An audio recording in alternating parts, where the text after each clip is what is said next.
This meeting of the Chester Township Council is now called to order. Today's date, January 4th, 2022. Robin, can you please read the opening statement? But I also want to acknowledge the importance of the public that plays a very important role. Every one of our meetings has a public portion. We need the public at our meeting. You make us better representatives. So thank you for the public who's sitting here tonight and who comes to our meetings. As I took office back in January of 2017, I wanted to be sure that any action I took as mayor led to this very basic outcome: happy residents living in a well-run, highly desirable town. And I think as we look back at 2021, between the council, the employees, our administration, our volunteers, we've all accomplished much toward that goal. So I'm just going to share my screen, and I have a presentation. Give me just a second. Here we go.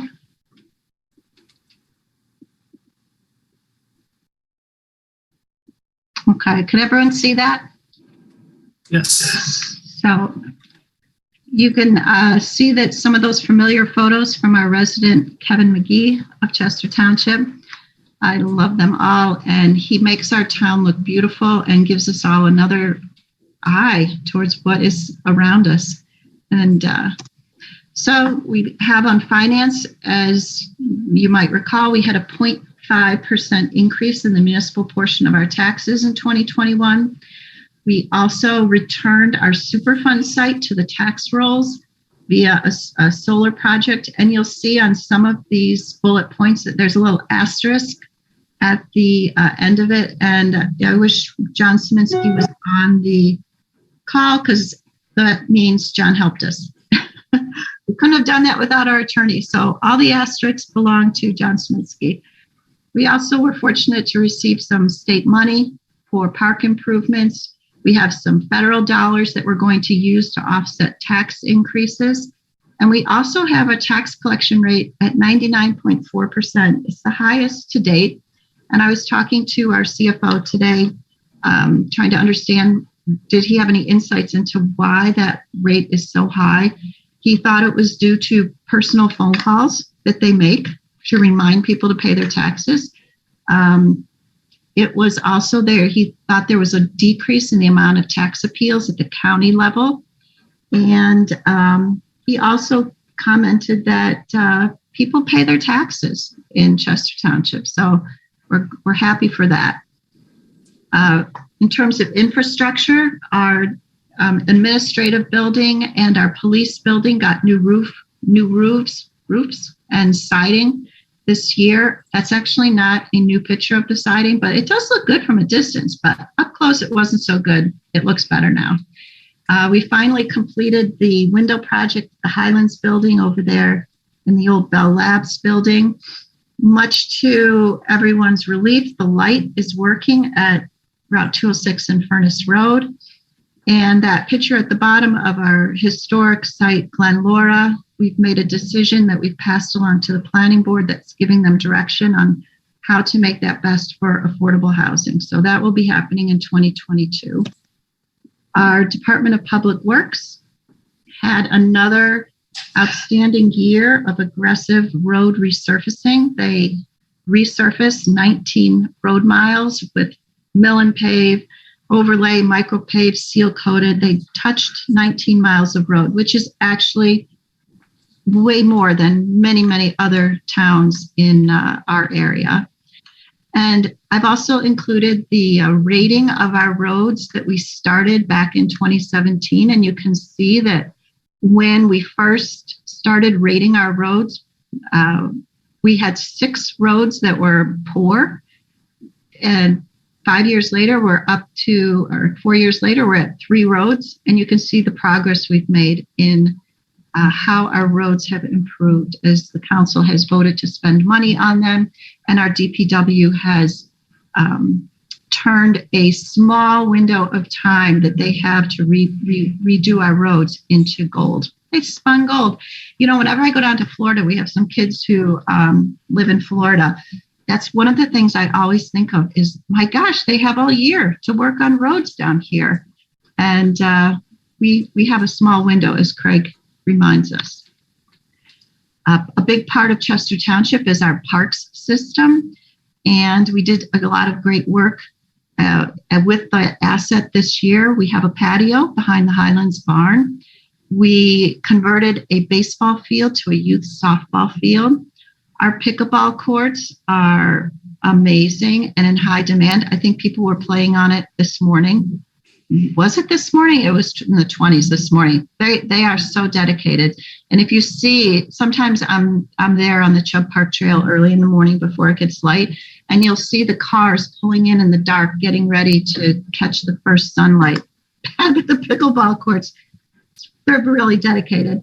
A big thing you'll see at the top picture, we broke ground. Steve, I see, is there. I think he provided the shovels. He might have provided the hard hats, I think. So thanks for having the builder there to help us. But we broke ground on our Black River fields.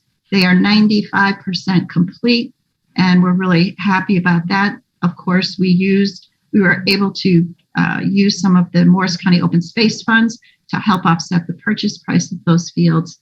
And one thing that's been happening in the background, but is pretty a big deal, we successfully rebid the Furnace Road cell tower.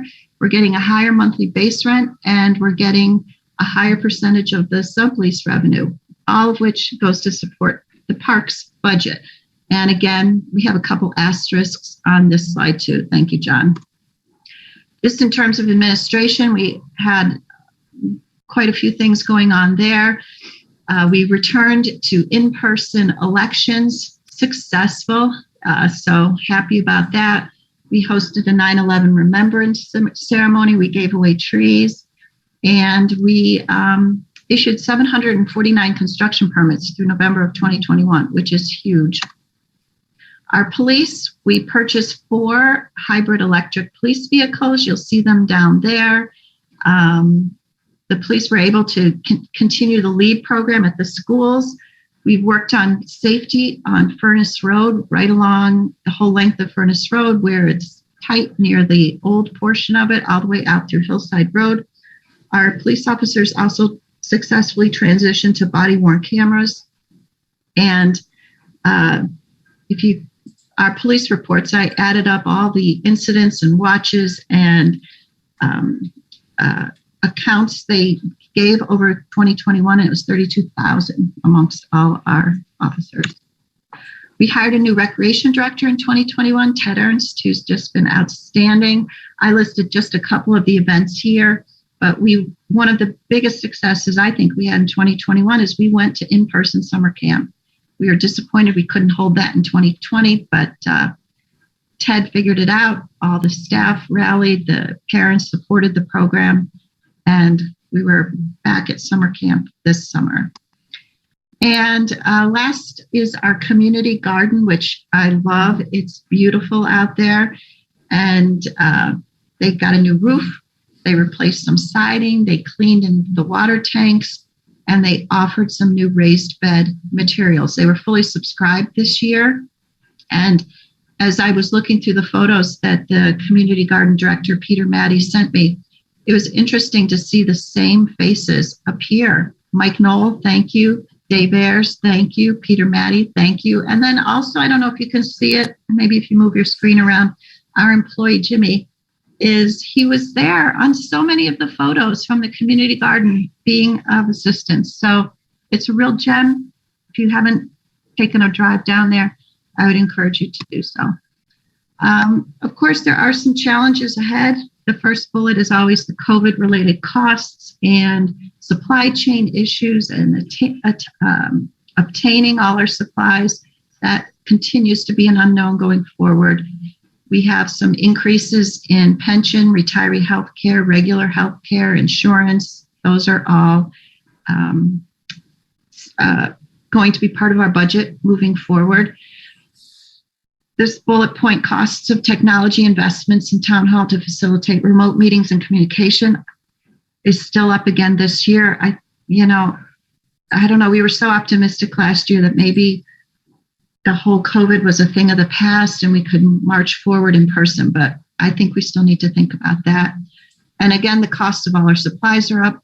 gasoline and diesel have essentially doubled since this time last year, and COVID related, we will have unknown costs regarding our Board of Health contract because it is sunsetting with Washington Township in 6 months. So all in all, thank you to everyone. The council and I will continue to preserve and protect Chester Township, respect its history, and make sure that future generations will choose Chester. So thank you everyone for a great year. I look forward to working again in 2022.